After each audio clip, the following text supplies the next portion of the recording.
Comes a moment when life places you in front of something that feels impossible. A mountain too high. A valley too deep. A situation too broken to fix. But what if the problem isn't the size of the obstacle? What if the problem is forgetting who stands with you? You've looked at your situation and said, "There's no way out.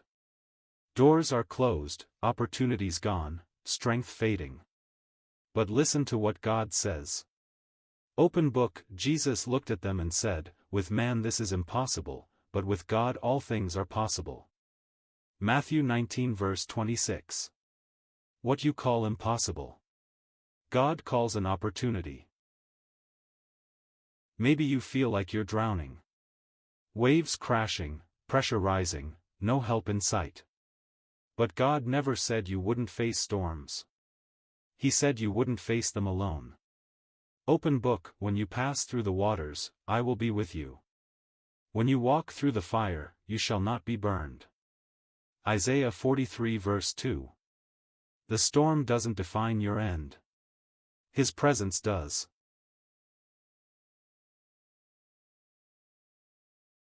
The shift begins when you stop looking at the problem and start looking to God.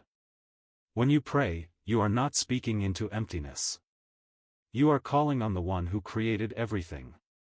Open book. Call to me and I will answer you and tell you great and unsearchable things you do not know.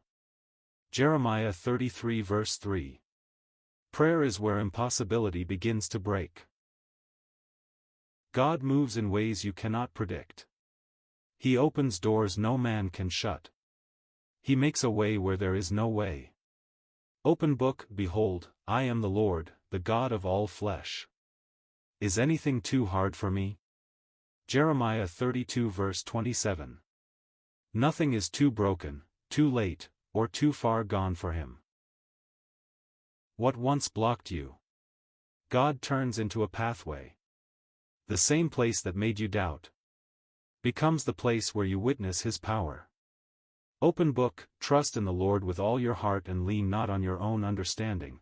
In all your ways submit to him, and he will make your paths straight. Proverbs 3 verses 5 to 6. You don't need to understand the way. You just need to trust the one who makes it. Faith is not believing when you see it. Faith is stepping forward when you don't. Like Peter stepping onto the water. It didn't make sense, but it made a miracle. Open book. For we walk by faith, not by sight. 2 Corinthians 5 verse 7. Your step of faith activates God's power. And suddenly, what once felt impossible becomes your testimony. You didn't make it on your own. God carried you through. Open book. I can do all things through Christ who strengthens me. Philippians 4 verse 13. Victory doesn't come from your strength. It comes from his. So whatever you're facing today, remember this. Open book. With God, all things are possible. Matthew 19 verse 26. Not some things. Not most things. All things. Hold on. Trust him. Because your impossible is already possible with God.